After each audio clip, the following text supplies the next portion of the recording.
producir maíz transgénico, no había una estructura formal para el análisis de riesgos. En 2001, unos investigadores encontraron presencia ilícita de maíz transgénico.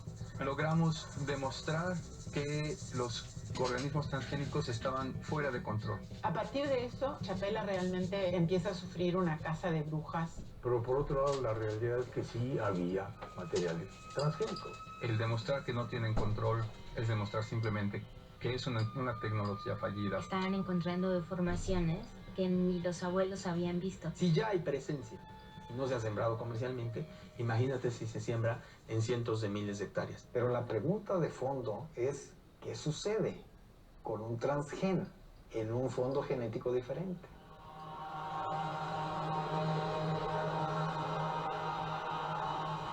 Recuerdo el comentario de Vandana Shiva, compañera de la India, que dice que allí en su país primero empezaron a hacer un trabajo de ir desplazando a las semillas nativas. Y después, cuando se terminó de desplazar a la semilla nativa, llegaron los transgénicos. Entonces, cuando la gente quiso regresar a la semilla nativa, ya no había semilla.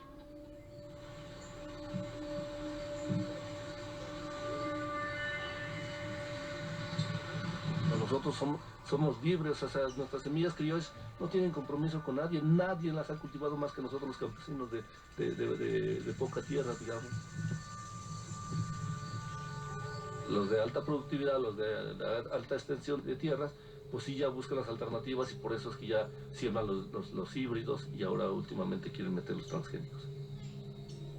Y a ellos ya no les interesa la autoalimentación, ya no les interesa, digamos, la conservación y el cuidado del medio ambiente, les interesa billetes, dinero. O sea, lamentablemente a los humanos el sistema capitalista nos ha formado un signo de peso en la cabeza. Todo lo queremos ver por dinero, porque creemos que el dinero es el dios de la tierra. Y es lo que está pasando. Lo único que vamos a lograr es que estas áreas de alta tecnificación van a mandar materiales transgénicos y van a modificar las variedades que se siembran en las zonas de temporal, que son el grueso de las zonas productoras de maíz. ¿Y qué ganamos con eso? Cuando se vienen confrontaciones, creo que es porque no sabemos manejar correctamente los temas de posicionamiento de alternativas productivas. Biotecnología es una alternativa productiva. Ni es la solución a todos los problemas, ni lo pretende ser. Y tampoco pretende que las otras opciones productivas desaparezcan. Los bancos de germoplasma no son la respuesta. Decir, bueno, pues vamos a juntar las 60 razas nativas, las metemos en un banco y ahí quedan ya, ¿no? Eso, las nativas y listo. La gente olvida que esto es el producto de un proceso de selección permanente, de cuidado, etc. Es como guardar un cuadrito de una película y decir, esta es la película. Cuando en realidad la película empezó hace 6.000 años, se ha mantenido hasta ahora y va a seguir funcionando si tenemos a la gente que lo siga haciendo. Creo que está más segura las semillas en manos de muchos campesinos a que como quieren las empresas, ¿no? Juntamente con el gobierno de que hagamos bancos de semillas, según como para prevenir en casos de desastre, ¿no? Pero es más difícil cuidar un solo lugar con semillas a que muchos campesinos cuiden las semillas, ¿no? Es más fácil. La semilla tiene que ir como cambiando también junto con la persona, evolucionando cada día, para ir sobreviviendo a cada cambio de medio ambiente que va viniendo también. Si se liberara la siembra de maíz transgénico, tendríamos todo el campo mexicano sembrado con una sola variedad. Todas esas 60 razas que tenemos, todos esos maíces azules, rojos, morados, se perderían y con ellos perderíamos la comida mexicana. O sea, para que exista una comida mexicana, esta gran comida mexicana reconocida como Patrimonio de la Humanidad está ligada a esa diversidad en el campo. Si hay un solo cultivo de maíz y los quelites no crecen, ni los quintoniles, ni los tomates, la comida mexicana se va a perder.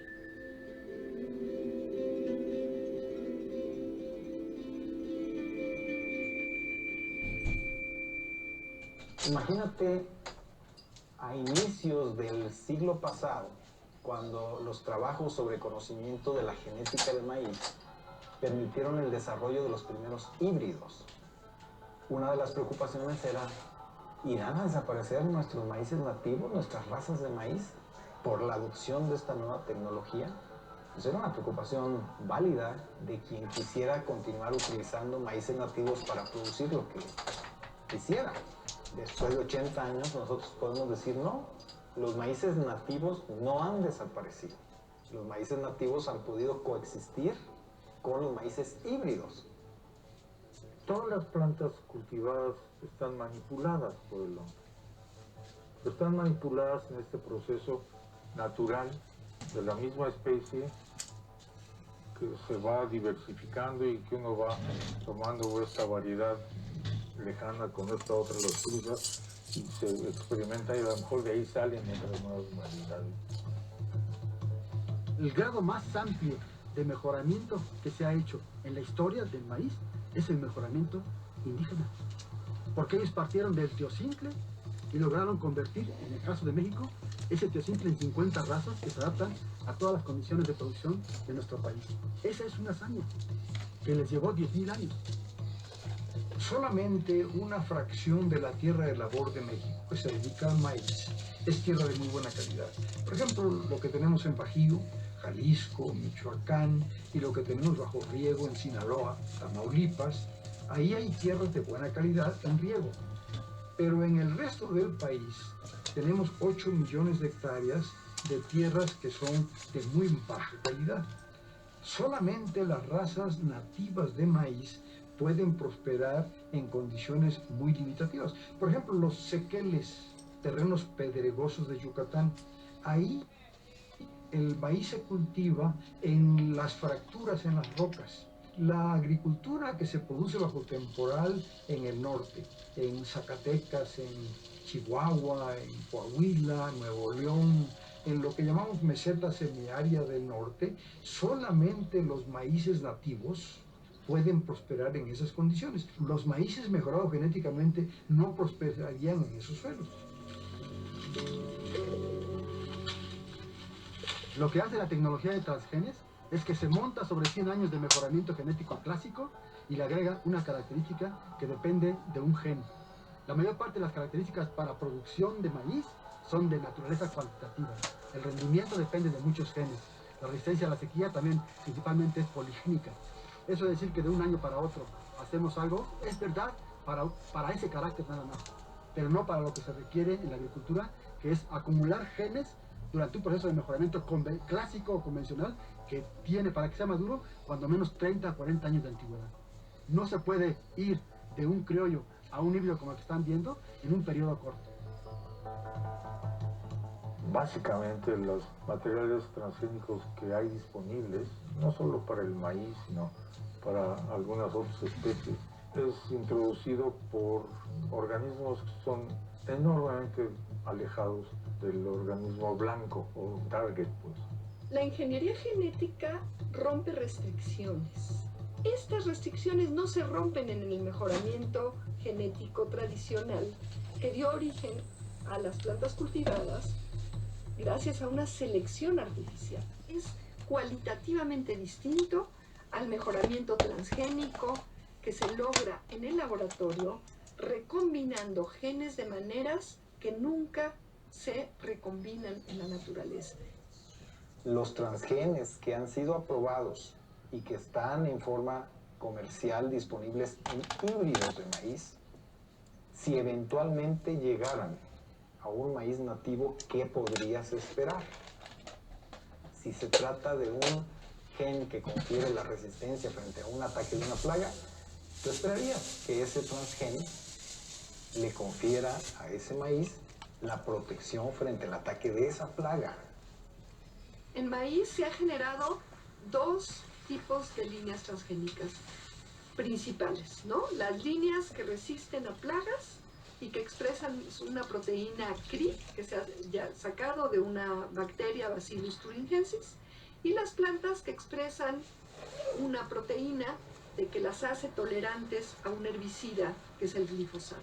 Entonces, para la primera parte, la construcción recombinante, lo que se hace es cortar con enzimas de restricción y pegar con ligazas en un vehículo que es un plásmido todas las secuencias de ADN que queremos recombinar, secuencias de virus que hacen que lo que esté aquí pegado río abajo se exprese en todas las células de la planta.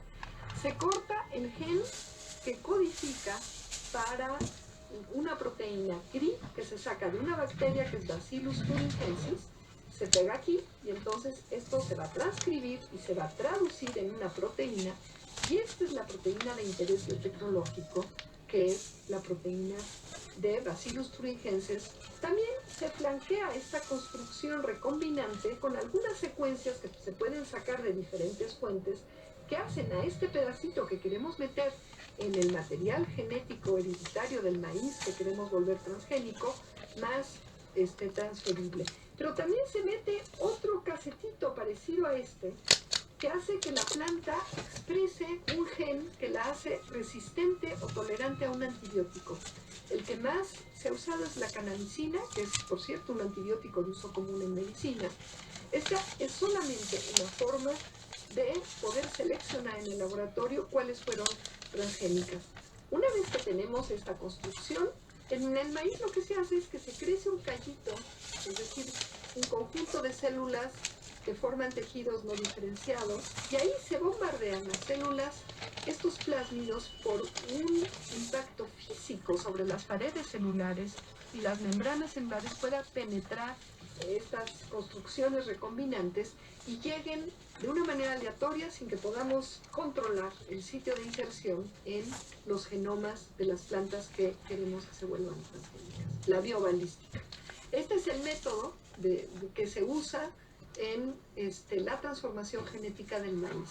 Son diferentes maíces híbridos que están adaptados que al norte, que al centro, que al sur de nuestro continente, donde ya está aprobada la biotecnología. Es la misma característica en esos maíces híbridos que son de diferente fondo genético. No modifica su constitución, su caracterización química. ¿Por qué habría de comportarse de una forma diferente en la misma especie? Lo que se ha visto es que algunas de estas inserciones causan alteraciones porque desestructuran de alguna manera la cromatina y el ADN, y entonces causan alteraciones en la expresión de muchos otros genes que no tienen nada que ver con el transgénico. Por ejemplo, acá les muestro una tercera parte de las plantas son normales, aunque son transgénicas, y gemelas, hermanas gemelas que expresan el mismo transgén pueden tener formas florales completamente alteradas.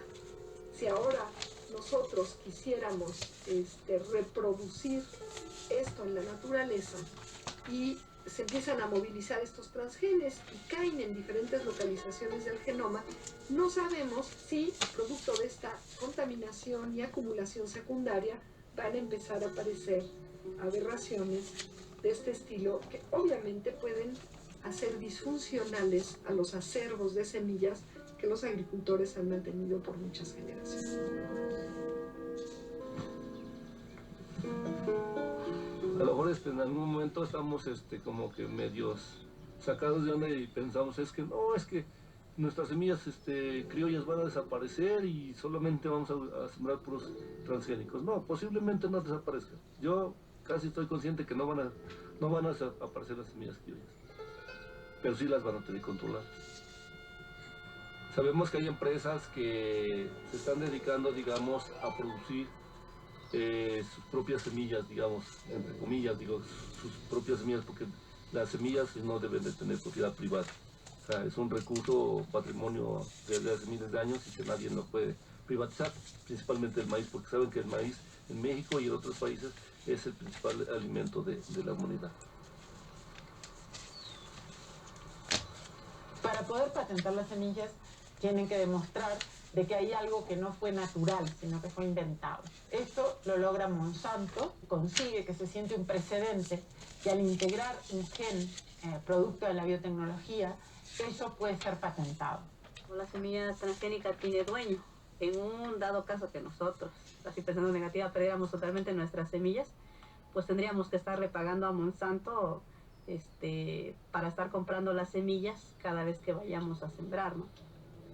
Ya lograron en varios países del mundo prohibir que el productor produzca su propia semilla, autofecunde.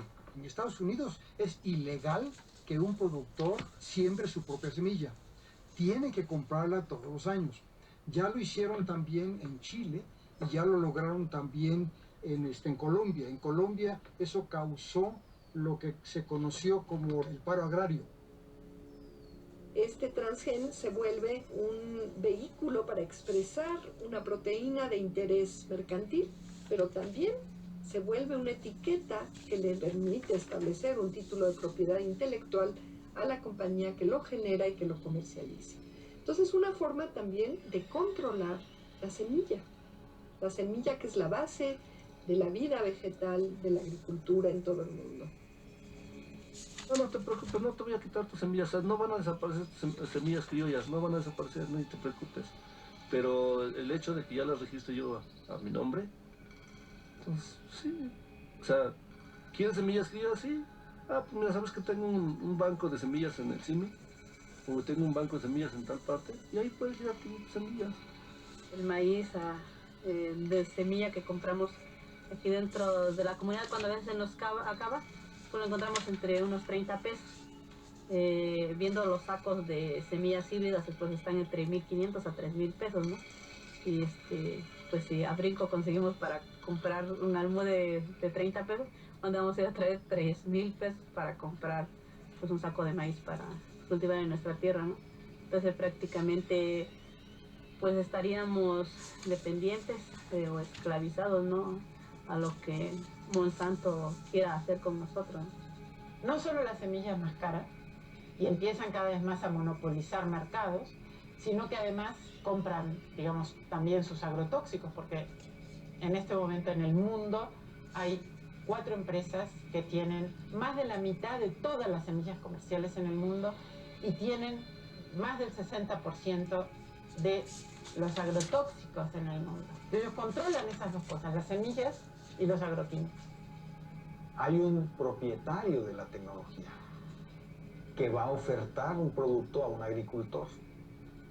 Y ese agricultor, para poder utilizar esa opción productiva, va a celebrar un convenio de uso de tecnología con el propietario de la tecnología. Entonces ellos dicen, bueno, patentamos el gen, además hacemos una planta que sea resistente a nuestros agrotóxicos y que de ninguna manera por contrato se pueda sembrar por segunda vez. Cuando se compran cultivos transgénicos, el que compra tiene que firmar un contrato aparte. Entonces, hay una serie de requerimientos para que el cultivo brinde el beneficio que dice que tiene y para que se cumpla con la regulación aplicable, en este caso en nuestro país.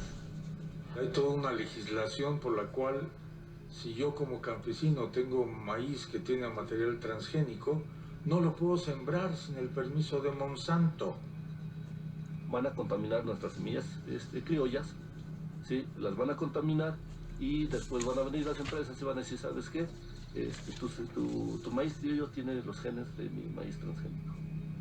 ¿Sí? Entonces, por lo tanto, estás siendo acreedor a una multa. Sabes que me tienes que pagar por ya tener los genes de mis maíz en tus maíces criollos. O sea, de alguna manera lo van a hacer. Claro, las empresas dicen que esto no es ningún problema, incluso para ellas, por ejemplo, en Estados Unidos y Canadá es un gran negocio la contaminación, porque la contaminación se da con genes patentados sobre los cuales ellos después hacen juicio. Hay un componente de desarrollo por parte de quien lo propone, hay un componente de los convenios entre desarrolladores y usuarios de tecnología y hay un componente muy importante de seguimiento y uso adecuado de la tecnología. Cuando ese flujo génico involucra un transgen y ocurre de forma natural, nadie lo anda siguiendo, no hay recursos para seguir un flujo génico entre tantos agricultores. ¿Cuántos millones de agricultores utilizan biotecnología? Son millones. El hecho de que ya haya contaminación en nuestras semillas nativas, Monsanto tiene el derecho legal de cobrarnos por estar sembrando supuestamente su semilla sin su permiso, ¿no? Caso del compañero de Estados Unidos canadiense, Percy, de cómo Monsanto lo demandó porque encontró canola transgénica de su pertenencia de Monsanto en su cultivo. Y su canola del compañero Percy era nativa de él, pero como se contaminó con transgénicos de Monsanto, pues Monsanto lo demandó, ¿no? El caso de Percy Schmeiser en Canadá es un caso emblemático y es un caso de estudio que pueden seguir porque todos los documentos están disponibles en internet de la Corte de Canadá. Pero cualquier compañía que tenga inversiones para desarrollar tecnologías y que tenga protegida sus desarrollos, pues obviamente buscará que se implemente ese compromiso que se tiene de respetar esa propiedad. Sumamente grave porque genera algo que nunca había sucedido antes, que son juicios de las empresas que empiezan a contratar, digamos, una policía transgénica que va a los campos a ver si hay contaminación transgénica. Donde encuentran contaminación transgénica, hacen un juicio contra el agricultor que está contaminado, o sea, contra la víctima. No es una cuestión de que los desarrolladores anden detrás de los agricultores, por supuesto que no. Nosotros somos servidores de los agricultores porque ellos a final de cuentas pagan nuestros servicios. Entonces no podemos, es un contrasentido. Él de ninguna manera había querido sembrar transgénicos, sin embargo su campo se contamina. La canola y el maíz son sumamente, digamos, prolíficos en la contaminación. Entraron en ese tipo de conflictos en donde hay que resolver porque hay un propietario de una tecnología. Y ustedes ven la resolución final.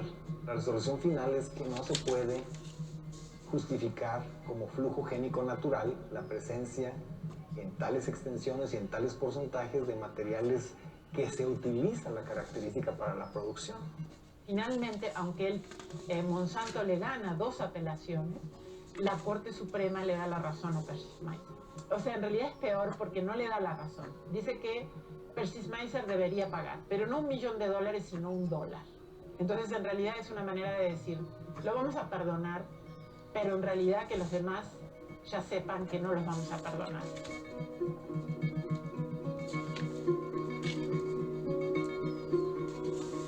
Estuvo invirtiendo muchísimo dinero para poderse liberar de esa demanda, ¿no? Y en cambio aquí nosotros como campesinos, pues, ¿dónde iríamos a tener tanto dinero? Tendríamos que vender nuestras tierras, nuestras casas, y ¿a dónde nos vamos a ir más a vivir? De todo el tiempo que se tiene, de que sí se reporta que en tal lugar hay una presencia de unos transgénicos no permitidas, y luego aparece en otro, y que sí, que ya no está, y que se fue, y que se vino. En ninguno de esos casos se tiene algún ejemplo de alguna demanda. O sea, eso es una situación que nos sirve a nosotros como experiencia, ¿no? Dicen, no, te van a demandar. O sea, ¿desde cuándo se tienen esos reportes? Desde el inicio de los 2000, de que eventualmente estaban presentes o no estaban presentes tales o cuales secuencias. Si fue un proceso natural, si fue un proceso dirigido por alguien, no se sabe. Pero lo que sí sabes es que no hay una persona que haya sido demandada por tal cosa. O sea, eso no existe.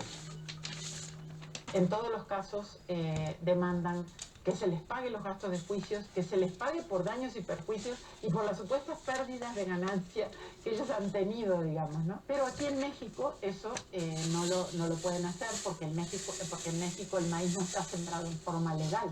Entonces, si hay contaminación, no es por una siembra legal a la que puedan ejercer un derecho de patente. En México nunca se ha sembrado maíz transgénico en etapa comercial. Estaban a punto de hacerlo en 2013, ese era su plan, pero afortunadamente no se logró. Hay otro agricultor en Estados Unidos que se llama Ken Ralph, que está en un caso similar y que por contaminación también pierde en los juicios contra Monsanto, lo demanda por casi $1 millón, que están completamente fuera de su alcance, y en este primer caso él va 4 meses a la cárcel, ¿no? Por eso es muy importante que no aceptemos esas semillas que no conocemos de dónde viene, y mucho menos transgénicos, ¿no?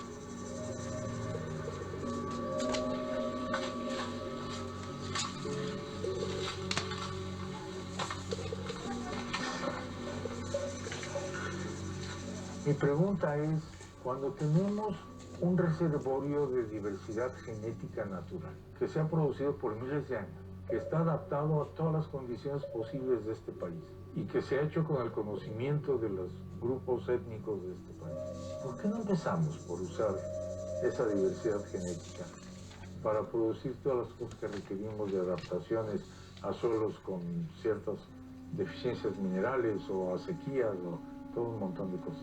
Creo que si las semillas han sobrevivido hasta ahora, es gracias al trabajo de cada campesino. Porque cada campesino selecciona una semilla diferente a su gusto. A algunos les gusta que esté bolita, a algunos les gusta que sea tablita, que rinda mucho maíz, a algunos les gusta que el olote esté delgado, a algunos les gusta el color. Entonces, yo lo que he notado es que el maíz es diferente como lo es cada persona. Entonces, por eso es que ahora tenemos tanta variedad. Tratamos de aplicar una técnica pensando que los genes se mapean de una manera directa, unidireccional, lineal y sin tomar en cuenta las interacciones, pues estamos generando una tecnología con muchas incertidumbres, muchos riesgos, muchas insuficiencias, y esto ellos lo saben, ¿no? Pero el interés principal de esta tecnología en agricultura no ha sido científico, ni siquiera creo yo que tecnológico, sino más bien lucrativo.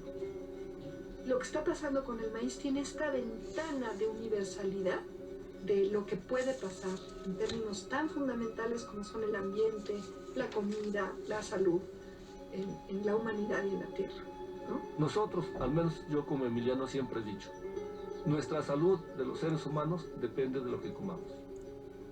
En cierta forma, en la salud no sabemos qué efecto puede dar, porque escuchando un poco lo de la investigación del doctor biólogo de apellido Seralini, habla de que estuvieron alimentando ratas con maíz transgénico directamente. Y demuestra este tipo de cosas. ¿Qué le pasaría, por ejemplo, a un animal que solamente come maíz transgénico?